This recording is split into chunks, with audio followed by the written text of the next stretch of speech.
قال المؤلف رحمه الله تعالى ونفعنا بعلومه في الدارين آمين. Semua sabda Nabi sallallahu alaihi wasallam adalah benar. Tuan-tuan muslimin, muslimat sedang jemaah yang dirahmati Allah sekalian, alhamdulillah. Pertama dan selama-lamanya kita panjatkan setinggi-tinggi puji syukur pada Allah dengan izin taufik hidayah Allah Ta'ala jua pada malam ini kita sambung lagi bacaan kitab 40 hadis kelebihan ilmu dan ulama susunan Kiai Muhammad Syukri bin Unus Al-Banjari dan diterjemah serta dihurai secara ringkasnya oleh Fadilatul Syekh Ahmad Fahmi Zamzam hafizahullah rahimahullahu ta'ala. Kita berada pada hadis yang ke-30. Dalam kuliah bulan lepas, suatu hadis daripada Abu Hurairah radhiyallahu anhu, yang mana hadis yang mengajarkan kepada kita antara ilmu yang disampaikan oleh baginda Nabi sallallahu alaihi wasallam. Kata Abu Hurairah, ada dua ilmu. Yang satunya aku boleh sampaikan kepada semua manusia, dan yang satu lagi, andai aku sampaikan, maka nescaya orang akan membunuh aku. Dan saya dah sebut berkenaan dengan apakah yang dimaksudkan dengan hadis yang disimpan oleh Abu Hurairah radhiyallahu anhu, bukan bermakna Abu Hurairah antara orang yang menyembunyikan ilmu ataupun apa-apa yang dia dengar daripada Rasulullah. Tapi ada bahagian yang tidak berkaitan dengan hukum hakam yang wajib disampaikan, kerana Abu Hurairah pasti seorang yang terlalu amanah dalam menyampaikan apa-apa yang didengar oleh beliau daripada Rasulullah.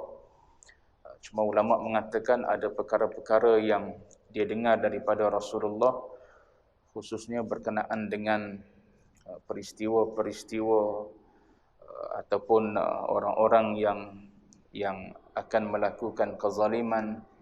Itu di antara huraian para ulama yang mengatakan bahawa benda-benda yang macam itulah yang disimpan oleh Abu Hurairah dan tidak disampaikan kepada umum. Andai beliau menyampaikannya, nescaya beliau akan dibunuh disebabkan oleh menceritakan peristiwa ataupun perkara-perkara yang akan berlaku. Itu yang ada dalam hadis yang ke-29. Pada malam ini satu lagi hadis yang ke-30, hadis yang menceritakan berkenaan dengan apa jua yang datang daripada Rasulullah adalah benar. Bahkan sebagaimana yang kita sendiri yakini, antara sifat yang ada pada baginda Nabi, bahkan pada mana-mana Rasul utusan Allah Ta'ala adalah bersifat siddiq, bersifat benar. So apa jua yang datang daripada Rasulullah ataupun mana-mana Nabi, maka dia adalah bersifat benar, sama ada perkataan maupun perbuatan ataupun apa sahaja yang terbit daripada Rasulullah, semuanya adalah bersifat benar. Baik, satu hadis daripada Abdullah bin Amrin Ibni Al-As radhiyallahu anhuma qala kuntu aktubu kulla shay'in sami'tuhu min Rasulillah sallallahu alaihi wasallam fanahatni Quraisy wa qalu taktubu kulla shay'in wa Rasulullah sallallahu alaihi wasallam bashar yatakallamu fir ridha wal ghadab fa amsaktu 'anil kitabi hatta dhakartu dhalika li Rasulillah sallallahu alaihi wasallam fa'awma'a bi usbu'ihi ila fihi wa qala uktub fawalladhi nafsi biyadihi ma yakhruju minhu illa haqqa. Hadis ini disimpan oleh Al-Imam Abu Dawud dalam sunan dia. Daripada Abdullah bin Amr bin Al-As radhiyallahu anhuma berkata, adalah aku menulis segala sesuatu yang aku dengar daripada Rasulullah sallallahu alaihi wasallam. Lalu fanahatni Quraisy, lalu orang Quraisy melarang aku. Orang Quraisy di sini maknanya bukan kafir Quraisy, tapi Muslim Quraisy. Kena faham. Sini bukan maknanya orang kafir. Kalau orang kafir memanglah dia akan laranglah Islam itu tersebar, sebab memang sifat dia dah dengan kekufuran yang ada dalam diri mereka, maka mereka tak naklah Islam itu tersebar walaupun mereka tahu kebenaran tersebut. So di sini yang melarang ni adalah Muslim Quraisy, kata ulama. Fanahatni Quraisy, lalu orang-orang Quraisy melarang aku, yakni Muslim Quraisy melarang aku daripada yang demikian itu. Apa yang demikian itu? Yang demikian itu tu maksud dia yang demikian menulis tu. Orang Quraisy ataupun Muslim Quraisy melarang aku daripada menulis hadis-hadis ataupun perkataan-perkataan yang ku dengar daripada Rasulullah. Dan mereka berkata, apakah engkau menulis segala sesuatu yang diucapkan oleh Rasulullah sedangkan beliau adalah seorang manusia biasa yang bercakap-cakap dalam keadaan redha dan marah? Maka saya pun berhenti daripada menulis segala perkataan Rasulullah yang aku dengar. Sehingga sampai suatu masa maka aku menyebutkan yang demikian itu bagi Rasulullah. Maka baginda mengisyaratkan dengan telunjuknya ke arah mulutnya sambil bersabda, tulislah olehmu apa-apa yang aku katakan, maka demi Tuhan yang diriku di dalam kekuasaannya tidak keluar daripada mulutku ini kecuali perkataan yang benar. Baik, dalam hadis ni ada beberapa perkara yang boleh kita lihat. Satunya dalam hadis ini golongan Quraisy ataupun Muslim Quraisy yang melarang sahabat yang bernama Abdullah bin Amrin menulis hadis-hadis daripada Rasulullah.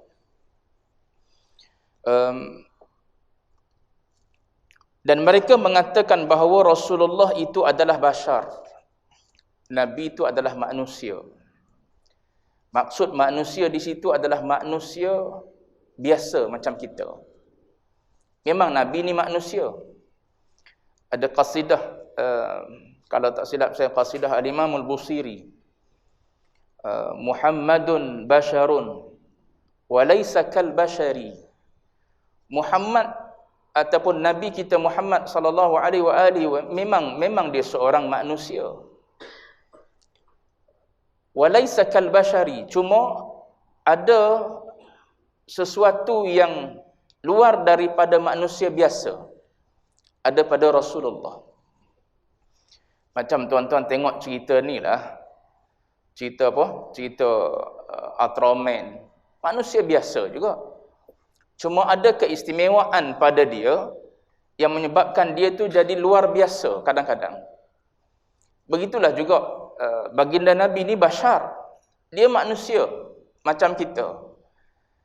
Tapi walaysa kal bashar, tapi dia tak sama dengan kebiasaan kita. Ada beberapa perkara nanti saya akan sebutkan contoh-contoh dia yang ada sebahagiannya sahih dan sahih daripada hadis Nabi. Jelas disebutkan di dalam hadis dan dia adalah merupakan hadis yang sahih. Ada yang sahih, yang benar, tapi dia tidak sharih, tak disebut secara jelas dalam hadis, cuma dia adalah sahih. Itu perbincangan berkenaan dengan apa? Dengan perkara-perkara yang berlaku dalam kehidupan Rasulullah. Cuma di sini orang Quraisy mengatakan bahawa Rasulullah ini adalah manusia. Manusia maknanya manusia biasa macam kita. So bila manusia biasa macam kita, dia ada ketika dia bercakap dalam keadaan dia redha. Ada ketika dia bercakap dalam keadaan dia marah. Macam kita lah. Kadang-kadang kita pun ada marah. Kadang-kadang kita ada apa? Ada redha, ada puas hati. Kita apa? Keadaan biasa kita.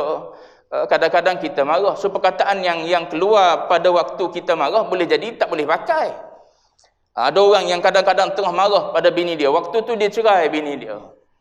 Waktu dia marah dia cerai bini dia. So fiqh ambil perkataan tersebut, keadaan tersebut jadi perbahasan dalam ilmu fiqh. Adakah jatuh talak ketika apa? Ketika seorang suami yang dalam keadaan terlampau marah pada bini dia mentalakkan isteri dia. So seperti itu perbahasan dalam ilmu fiqh. Cuma perkataan-perkataan yang keluar di mulut kita orang biasa ni yang bukan nabi dan bukan rasul, yang ada redha, ada marah, tak sama dengan perkataan yang keluar daripada mulut para nabi, khususnya Nabi kita Muhammad, walaupun saat itu Nabi berada dalam keadaan marah.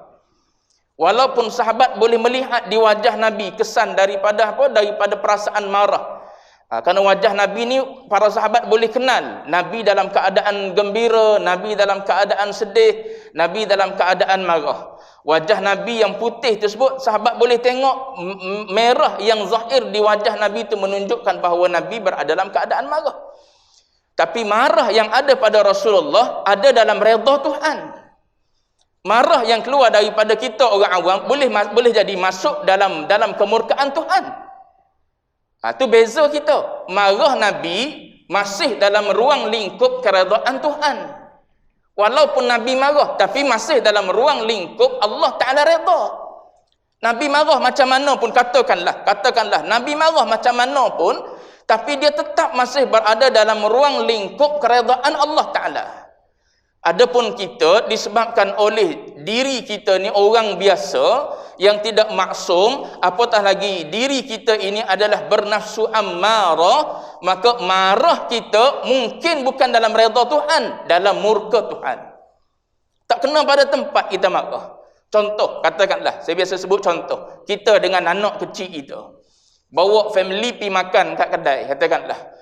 Bawa keluarga pergi makan kat kedai. Budak kecil, umur berapa tahun? Katakanlah umur 6 tahun, 5 tahun. Bukan reti pun nak jaga pinggan dia yang ada atas meja tu. Kadang-kadang budak yang jenis hyper dan sebagainya. Kita dah tahu anak kita orang yang hyperaktif. Bawa juga pergi kedai tempat orang awam, orang ramai. Tiba-tiba anak kita jatuhkan pinggan. Boleh jadi kita pun marah masa tu. Tak kira dah depan orang, tak depan orang, kita marah, kita sound anak itu. Bahkan ada seorang pernah share dalam Facebook yang saya terbaca. Dia kata pengalaman yang pernah berlaku dalam hidup dia ketika dia kecil, ayah dia bawa pergi kedai makan, dia pernah tumpahkan makanan, ayah dia kata apa? Dalam keadaan marah, ayah dia suruh dia makan apa yang ada yang jatuh atas lantai itu. Itu marah yang dalam murka Tuhan mungkin. Bukan dalam redha Tuhan. Sebab kita orang awam, kita orang yang berada dalam tahap nafsu yang ammarah bisu.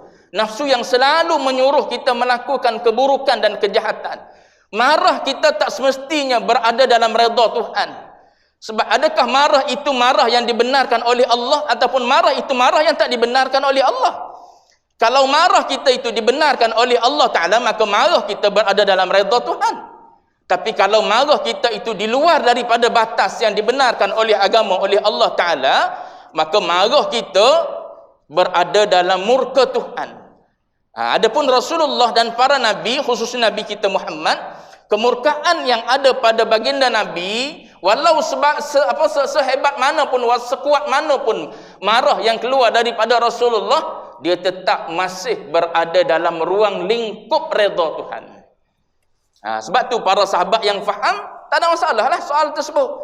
Jadi Abdullah bin Amrin ini, bila mana ada sahabat Quraisy yang Muslim Quraisy yang menegur dia, adakah engkau menulis semua yang keluar daripada mulut Rasulullah, sedangkan Rasulullah ni adalah manusia, seolah-olah macam manusia biasa macam kita, yang ada marahnya, yang ada redanya, maka pada masa tu ibaratnya terkejut ataupun dia pun tersentak, maka dia pun berhenti daripada menulis hadis-hadis ataupun perkataan-perkataan yang didengar daripada Rasulullah. Baik. Satu, nanti kita tengok berkenaan dengan contoh-contoh yang ulama huraikan, yang ulama contohkan kepada kita berkenaan dengan Nabi ini manusia biasa yang ada bahagian-bahagian tertentu, khasais tertentu tak sama dengan kita manusia biasa. Baik. Antara benda yang kita boleh ambil daripada hadis ini ialah, kata ulama, hadis ini adalah hadis yang menasahkan hadis yang melarang para sahabat menulis selain daripada Al-Quran. Sebab kalau tuan-tuan baca dalam hadis, ada tuan-tuan mungkin akan bertemu dengan hadis yang Nabi melarang para sahabat dia daripada menulis hadis. Yang Nabi benarnya tuliskan adalah hanya Al-Quran. Selain daripada Al-Quran, Nabi suruh hapus. Sebab apa? Sebab Nabi takut bercampur antara Al-Quran dan juga hadis. Sebab yang keluar daripada mulut Nabi juga, wa ma yantiqu 'anil hawa in huwa illa wahyun yuha. Kalam Nabi juga adalah merupakan wahyu, dan kalam Nabi juga adalah merupakan kalam yang indah, kalam yang jami' manik. Nabi bercakap pendek tapi dihurai, dikupas oleh para ulama panjang lebar. Nabi bercakap pendek, innamal a'malu binniyat, tapi berpuluh-puluh cabang ilmu keluar daripada hadis yang satu. Itu di antara mukjizat, di antara benda yang keluar daripada mulut Nabi yang merupakan wahyu daripada Allah Subhanahu wa taala. Jadi mungkin tuan-tuan akan bertemu dengan hadis yang melarang para sahabat, Nabi larang para sahabat daripada menulis hadis. Dan dalam hadis ini tuan-tuan melihat Nabi suruh para sahabat ni, sahabat terutamanya Abdullah bin Amr dalam hadis ni, Nabi kata uktub. Nabi kata tulis. So seolah-olah di sana ada ta'arud, ada percanggahan di antara dua hadis tersebut. Sedangkan bila berlaku ta'arud, maka ulama akan tengok, akan melihat hadis tersebut mana yang dulu, mana yang kemudian dan sebagainya lah. Itu kajian ulama-ulama hadis. Cuma di sini ulama mengatakan hadis ini antara hadis yang menasahkan ataupun yang membatalkan larangan daripada Rasulullah pada para sahabat dia daripada menulis hadis. Bila benda ni berlaku, kata ulama, setelah Nabi tahu para sahabat ni dah boleh membezakan mana ayat Quran dan mana ayat hadis.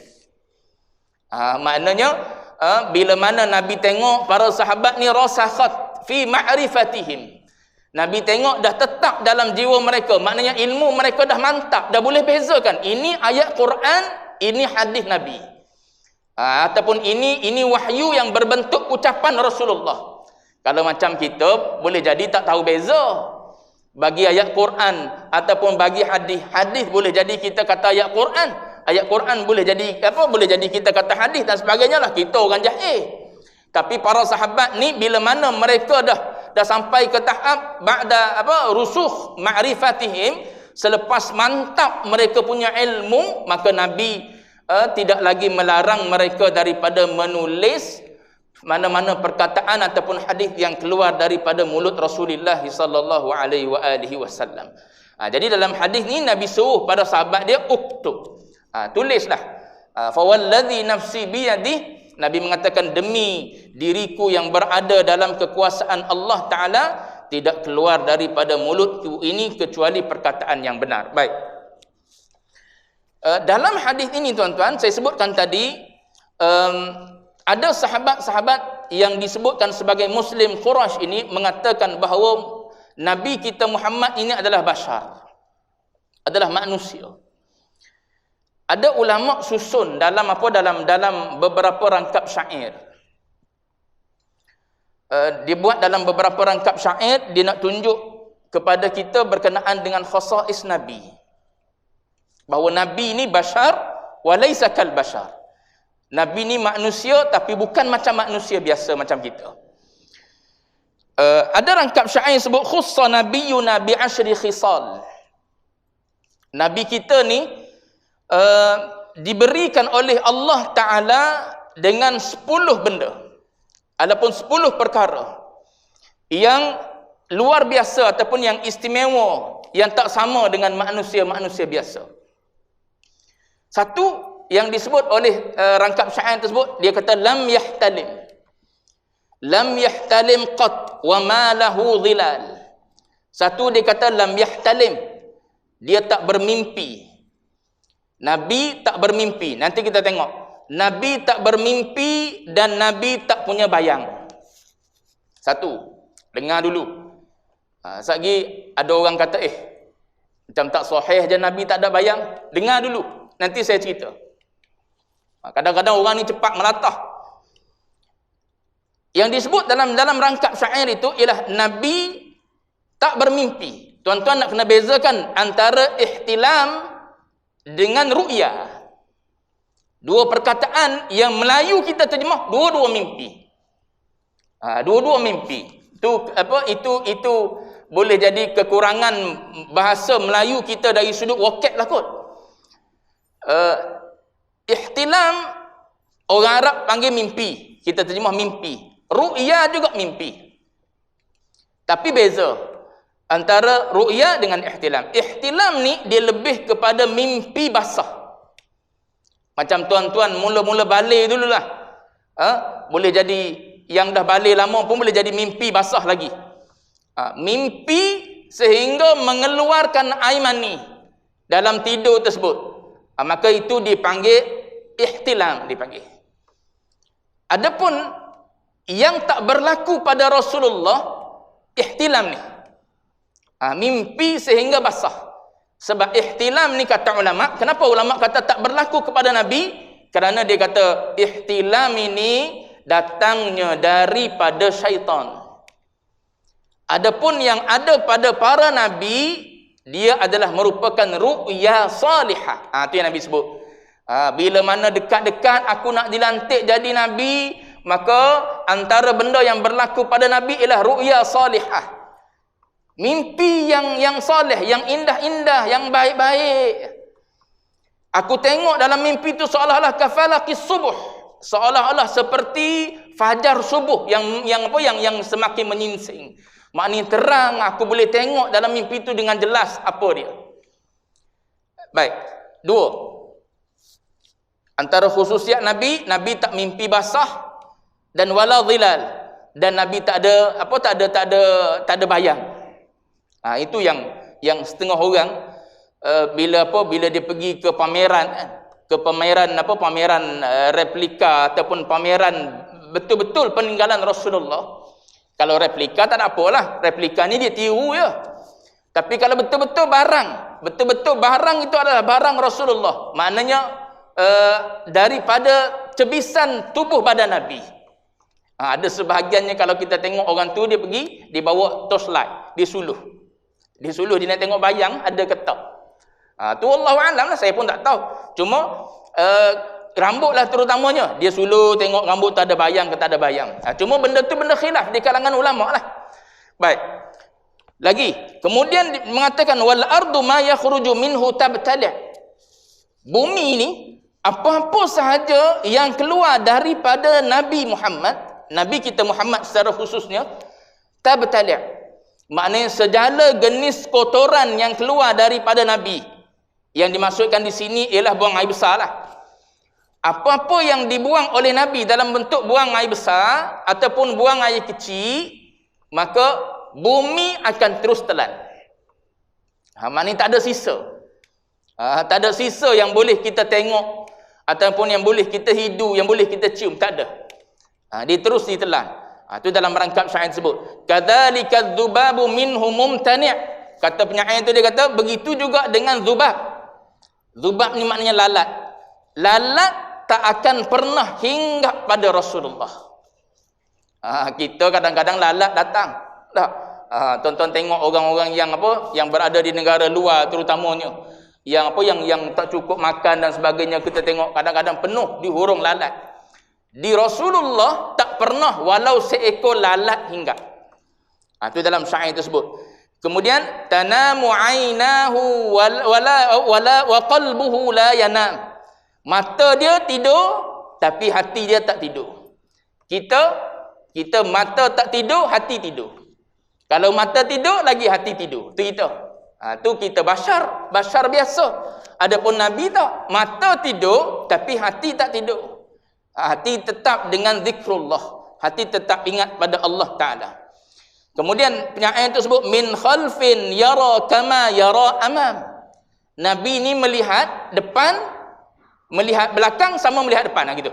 Nabi melihat belakang sama macam Nabi melihat depan. Nanti ada hadis yang diceritakan oleh baginda sendiri. Kemudian disebutkan dalam syair tu lam yatasa'ab qattun wa hiya sabi'ah. Nabi tak pernah menguap. Sebab menguap ni daripada syaitan. Syaitan tak akan mampu memperdaya Rasulullah dan tak akan mendekati. Kalau Umar bin Khattab pun tuan-tuan baca kisah, Umar bin Khattab pun syaitan tak lalu mana-mana laluan yang dilalu oleh Umar bin Khattab radhiyallahu anhu. Ini kan baginda Nabi SAW, maknanya tak ada ruang langsung untuk syaitan memperdaya baginda Nabi. So menguap ini adalah daripada syaitan. So baginda Nabi adalah orang yang tidak pernah menguap. Kemudian wulida maftunan ilaiha tabi'ah. Kemudian ada yang menyebutkan Nabi lahir dalam keadaan dah berkhitan. Itu pun perbahasan ulama juga. Ta'rifuhu dawabu hina yarkabu ta'ti ilaihi sur'atan wa la tahrubu. Mana-mana haiwan ketika Nabi datang, Nabi lalu, mesti dia kenal. Ini Rasulullah. Manusia ada tak kenal. Ada orang yang hidup sezaman dengan Rasulullah, ada yang tak kenal Rasulullah. Tapi haiwan kenal, itu adalah Rasulullah. Ya'lu julusuhu julusal julasa salla alaihi Allahi subhan wa masa. Kemudian Rasulullah ni bila dia duduk dengan sesiapa pun. Kalau tuan-tuan baca dalam kitab Syama'il Muhammadiyah, tubuh Nabi ni tubuh yang tegak. Tubuh yang tegak dan dia tak rendah. Sebab rendah ni dia macam apa? Dia rendah ni aib. Rendah pendek ni dia adalah suatu benda yang aib. Jadi aib tak akan ada pada Rasulullah. So, Rasulullah ni tinggi. Cuma tinggi tidak terlalu tinggi. Dalam hadis Syama'il, tuan-tuan baca dalam Syama'il Muhammadiyah Imam Tirmizi, dia akan sebut tinggi yang tidak terlalu tinggi. Kalau terlalu tinggi tak cantik. So tinggi Nabi adalah tinggi yang sederhana. Cuma saat Nabi berjalan dengan orang tinggi ataupun orang yang lebih tinggi, maka Nabi lebih tinggi daripada dia. Begitu juga dengan duduk. Mesti bahu Nabi lebih tinggi daripada orang yang duduk di sebelah dia. Baik. Dalam banyak-banyak, dalam 10 benda yang disebutkan oleh para ulama, mereka cuba simpulkan dalam rangkap syair, nak suruh mudah. Macam orang dulu buat matan lah. Matan ni banyaknya dalam rangkap syair. Matan nahu, matan fiqh, matan apa sekali, matan tauhid, matan jauharatut tauhid. Itu matan fiqh. Kemudian dihurai dalam bentuk huraian jadi kitab. Asalnya dibuat oleh ulama dalam bentuk matan. Tuan-tuan tengoklah ilmu apa pun, ilmu qiraat, ilmu tajwid ditulis dalam bentuk matan. Matan tu adalah rangkap-rangkap syair. Rangkap-rangkap syair ni dia ada bahar-bahar dia pula. Tuan-tuan mengaji dalam ilmu al-arud al-qafiyah, itu ilmu lain pula untuk mengenali setiap bahar-bahar yang ada dalam bahasa Arab tu. Daripada bahar tawilnya, bahar rajasnya, bahar itu ini dan sebagainya. Tu ulama susun dalam bentuk rangkap syair tersebut. Antaranya yang kita baca tadi 10 yang disimpan oleh para ulama dalam rangkap syair ni adalah 10 khasais ataupun keistimewaan Nabi yang tak ada pada manusia biasa. Daripada 10 ini tuan-tuan, saya ringkaskan. Ada yang berbentuk soreh dan sahih. Ada yang berbentuk soreh ni maknanya clear. Disebut dalam hadis Nabi. Yang Nabi ni ada keistimewaan sekian. Dan sanad pula cerita tersebut adalah sahih. So maknanya dia adalah soreh dan dia sahih. Apa? Antaranya ialah hadis yang menceritakan Nabi ni mata tidur tapi hati tak tidur. Yang ni sahih dan soreh. Yang Nabi sendiri sebut kepada Aisyah radhiyallahu anha. Nabi suruh Aisyah radhiyallahu anha suruh Nabi tidur. Setelah Nabi beribadat dengan panjang lebarnya, Aisyah menceritakan Nabi bila semayang, qiyamnya cantik, rukuknya cantik, sujudnya cantik. Bila Nabi rukuk, cantik rukuk dia. Nabi berlama dalam sujud dia. Maknanya Nabi bersedap-sedap di dalam rukuk dia. Saat Nabi sujud, lama Nabi sujud, cantik sujud Nabi. Nabi berseronok dan bersedap-sedap dalam sujud dia. Kita ya tak sedap dalam rukuk dan sujud. Imam start baca panjangnya, kita dah mula gelisah dalam hati kita. Lah surah panjang pula imam ni, dah lah ustaz tu berhenti lambat dah tadi. Tu kita gelisah. Tapi tak, Nabi semayang, ini semayang sunat lah. Nabi semayang cantik, Aisyah kata. Kemudian Aisyah kata Aisyah suruh Nabi tidur. Nabi kata tanamu ainaya wala yanamu qalbi. Itu perkataan yang Nabi sebut kepada Aisyah. Aku ni, kata Nabi kepada Aisyah, walaupun mata aku tidur tapi hati aku tak tidur. Walaupun kau tengok mata aku tidur tapi hati aku tak tidur. Tak sama dengan kita. Kita mata celek mata dia tengok, hati entah mana. Hati tidur gitu. Tu yang tak faham tu.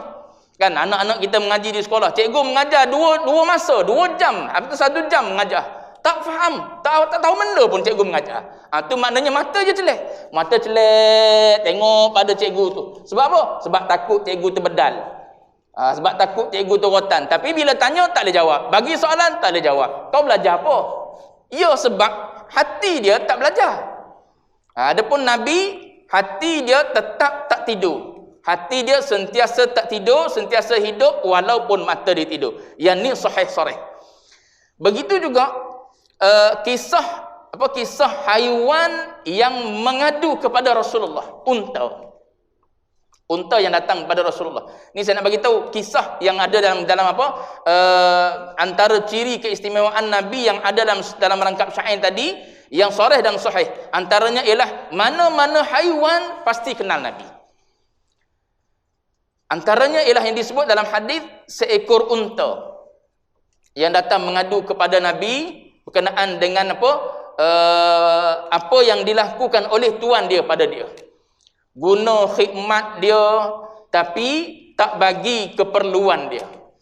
Maknanya guna unta tu untuk kerja bawa barang dan sebagainya, tapi keperluan unta tu dari sudut makannya, minumnya tak terjaga. Macam kita lah. Kita boleh jadi haiwan jaga lagi pokok-pokok yang kita ada. Tanaman-tanaman yang kita ada. Waktu orang duduk viral pokok keladi. Rasa nak beli, nak tanam juga kita. Beli, walaupun mahal beli, ada dalam pagar rumah kita, ada di beranda rumah kita.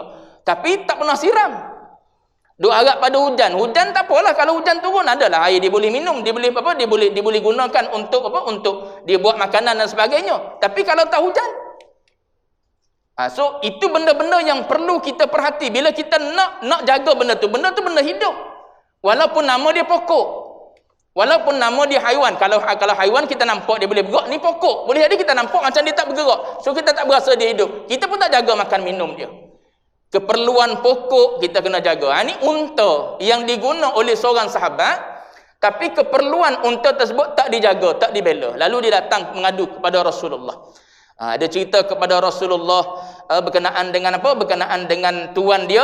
Maka Nabi bertanya, man sahibul jamal? Nabi kata, siapa tuan punya unta ni? Lalu adalah seorang lelaki jawab, aku ya Rasulullah punya unta ni. Lalu Nabi kata, ama tattaqillah? Adakah kamu tak takut pada Allah Ta'ala?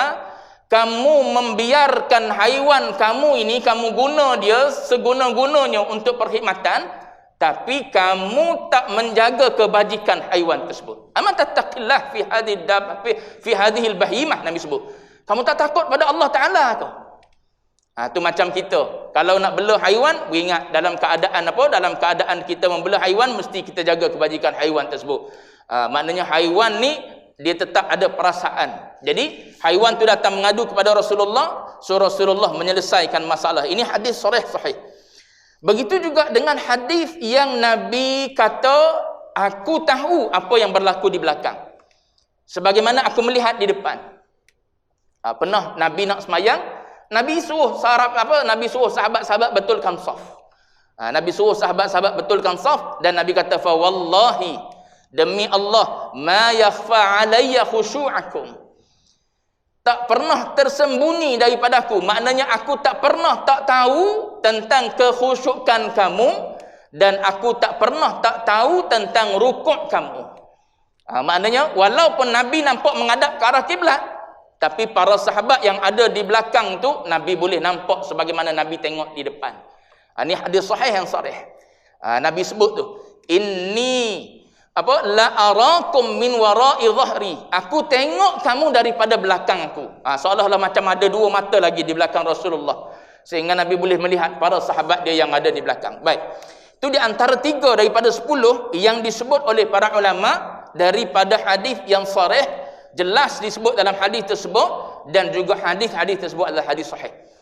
Ada juga yang daripada 10 itu disebut tidak secara sharih, tidak disebut secara jelas oleh Rasulullah dalam hadis, tapi hadisnya adalah hadis sahih. Hadisnya adalah hadis sahih. Antaranya ialah Nabi tak menguak. Nabi tak menguak tu, Nabi tak sebut secara jelas, aku tak pernah menguak, tak ada. Cuma Nabi pernah menyebutkan at-tatha'ub minasyaitan. Menguap itu adalah daripada syaitan. Apabila salah seorang kamu menguap, maka falyaruddahu mastata'a. Maka kamu kena tahan dia semampu kamu. Kita sampai keluar suara, tuan-tuan. Menguap dalam semayang pun keluar suara kita. Nabi kata, siapa-siapa daripada kalangan kamu menguap, tahan semampu kamu. Maknanya tahan daripada menguap. Dia berbeza dengan bersin. Sebab bersin daripada Allah, menguap daripada syaitan. Sebab tu bila bersin kita diajar alhamdulillah. Tapi kalau menguap, tahan, jangan bagi sampai terbuka mulut ataupun lebih jauh daripada itu terkeluar suara lah. Baik, itu di antara adab yang Nabi ajar. Jadi hadis ni tak menyebut secara sharih, secara jelas bahawa Nabi tak menguap. Cuma Nabi sebut bahawa menguap itu daripada syaitan. Bila begitu ulama ambil faham daripada hadis ini, bila mana menguap itu daripada syaitan, maka syaitan sama sekali tak akan menghampiri baginda Nabi. So maknanya dia tak akan memperdaya Nabi dengan mengantuk, dengan letih sehingga menghasilkan menguap. Sehingga keluarlah menguap daripada tubuh Nabi sebagaimana tubuh kita, tidak.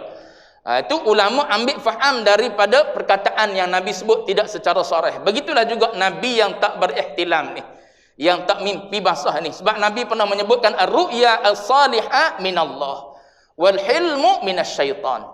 Nabi sebut mimpi yang basah itu adalah daripada syaitan. Adapun ru'ya yang salihah itu daripada Allah. So ulama ambil faham daripada situ bahawa Nabi ni seorang yang tak pernah bermimpi basah.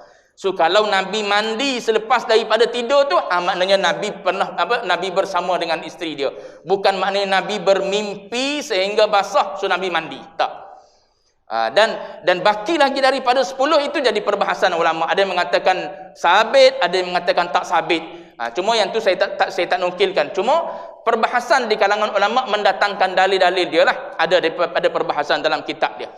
Baik. Jadi Jangan bila kita bercerita tentang Rasulullah, maka kita menganggap Rasulullah ini adalah manusia macam kita. Sebab tu, terutamanya ulama-ulama sufi, ulama-ulama tasawuf terutamanya, mereka memuji Rasulullah dalam rangkap-rangkap syair mereka, dalam qasidah-qasidah mereka. Ada sebahagian daripada agamawan kita tak membenarkan qasidah-qasidah tersebut. Sebab bagi mereka ini adalah pujian yang melampau. Pujian yang melampau, yang seolah-olah mengangkat kedudukan Rasulullah ini lebih daripada kedudukan manusia. Adalah sebahagian dia. So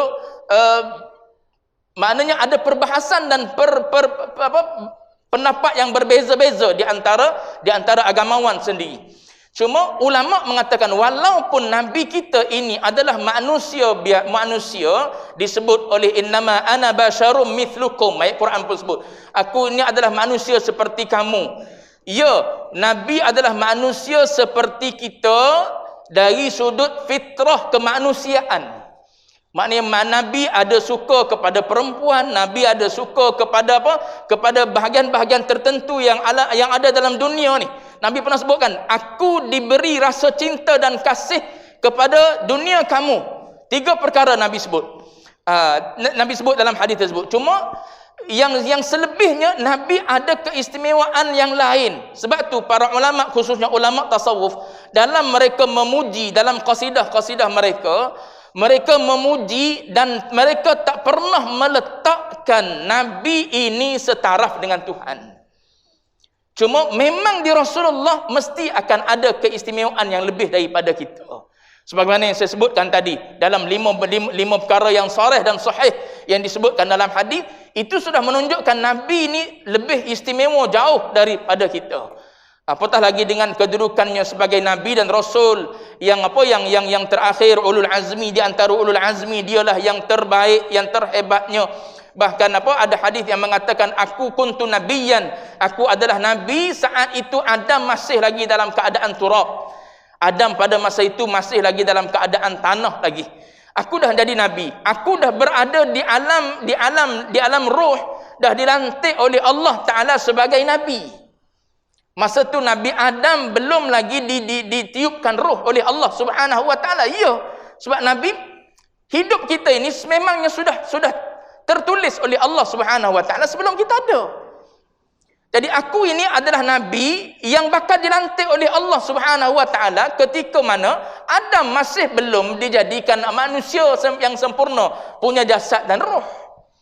Jadi keistimewaan yang ada pada Nabi itulah menyebabkan terutamanya ulama-ulama tasawuf yang membawa pendekatan cinta dan mahabbah kepada Rasulullah, maka mereka mengarang qasidah-qasidah, bait-bait syair yang menunjukkan ketinggian dan keistimewaan baginda Nabi sallallahu alaihi wasallam. Dan apa yang disebutkan dalam qasidah-qasidah tersebut sebenarnya tidak mampu untuk menggambarkan kesempurnaan Rasulullah. Sebab tu saya pernah sebut dalam kuliah sebelum ini, andai kita membaca mana-mana hadis terutamanya tentang batang tubuh Nabi ataupun akhlak Rasulullah, andai pada masa itu terbayang sesuatu yang tidak indah pada Rasulullah, maknanya itu bukan Rasulullah, itu nafsu kita. Kita baca tentang Rasulullah, antara contohnya kita baca katakanlah mulutnya lebar, bibirnya tebal, giginya jarang, 4, 2 yang atas, 2 yang bawah tu jarang. So kita yang terbaca kadang-kadang kita terbayang dengan suasana yang ada di luar kita. So kita terbayang tak cantik lah kalau gigi yang jarang ni. So maknanya andai saat itu kita terbayang Nabi itu tak cantik dan tak indah, maka itu bukan Nabi. Itu adalah nafsu kita yang tak betul menggambarkan baginda Nabi sallallahu alaihi wasallam. Sebab walau seindah mana pun rangkap syair yang menceritakan keindahan Nabi sallallahu alaihi wasallam, dia tetap tak boleh nak menggambarkan hakikat Nabi yang sebenarnya. Sebab tu tuan-tuan baca hadis Nabi, macam-macam gambaran yang disebut oleh Nabi, oleh para sahabat. Ada yang mengatakan Rasulullah ini seperti seperti bulan purnama. Ada yang mengatakan Rasulullah ini seperti pedang. Macam-macam gambaran yang disebut oleh para sahabat. Sebab bahasa yang ada dalam diri manusia ini tak mampu untuk menceritakan betapa sempurnanya manusia yang diciptakan oleh Allah Ta'ala yang bernama Muhammad bin Abdullah ini. Sebab tu dalam nasyid yang tuan-tuan duk dengar tu, ka'annaka qad khuliqta kama tasha'u. Engkau ni Muhammad seolah-olah engkau sendiri yang mencipta diri engkau sendiri. Maknanya dia sendiri pilih nak mata yang jenis macam mana, nak telinga yang jenis macam mana, nak hidung yang jenis macam mana. Seolah-olah macam engkau sendiri yang memilihnya. Dan apa yang engkau pilih itu berada dalam redha Tuhan. Tuhan setuju. Kau nak mata macam ni, okey, aku redha. Kau nak hidung macam ni, aku setuju. Kau nak mulut macam ni, aku setuju. Sebab tu para sahabat tak mampu nak menggambarkan sesempurna Nabi sallallahu alaihi wasallam. Berbagai-bagai tuan-tuan baca dalam hadis Syama'il Muhammadiyah, tuan-tuan akan lihat bagaimana para sahabat menggambarkan Nabi ni dalam berbagai-bagai bentuk. Tasbihlah dalam bentuk tasbih. Baik. Sedangkan beliau adalah seorang manusia biasa. Ini dikatakan oleh Muslim Quraisy yang bercakap-cakap dalam keadaan redha dan marah. Maka saya pun berhenti. Bila Muslim Quraisy tegur macam tu, maka sahabat Abdullah bin Amrin pun berhentilah daripada menulis. Sebab mungkin betul apa yang ditegur oleh Muslim Quraisy.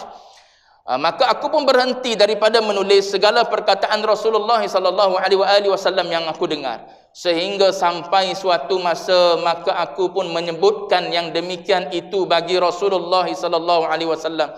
Maka baginda mengisyaratkan dengan telunjuknya ke arah mulutnya sambil bersabda. Ini telunjuk, Nabi tunjuk ke mulut, salah satu daripada kaedah Nabi ajar umat. Nanti kita tengok dalam hadis yang ke-31 nanti, di antara benda yang ulama istimbat daripada hadis yang ke-31 dalam kitab Kelebihan Ilmu dan Ulama ni, kaedah Nabi mengajar umat dia dengan berbagai kaedah. Ada yang berbentuk resam, ada yang berbentuk tikrar, ada yang berbentuk isyarah. Ada yang berbentuk isyarah ke tempat tertentu. Ada isyarah yang Nabi buat dengan sababah dan wusta. Ada yang Nabi buat isyarah berbentuk bulat dan macam-macam lagi. Isyarah Nabi tunjuk ke dada dan sebagainya. Itu saja isyarah. Ada yang berbentuk namadhij ainiyah, ada yang berbentuk Nabi tunjuk contoh di depan mata. Itu dalam hadis yang ke-31 nanti kita akan tengok sebab masa tak mengizinkan. Jadi kita tengok keterangan yang disebut oleh Syekh Fahmi.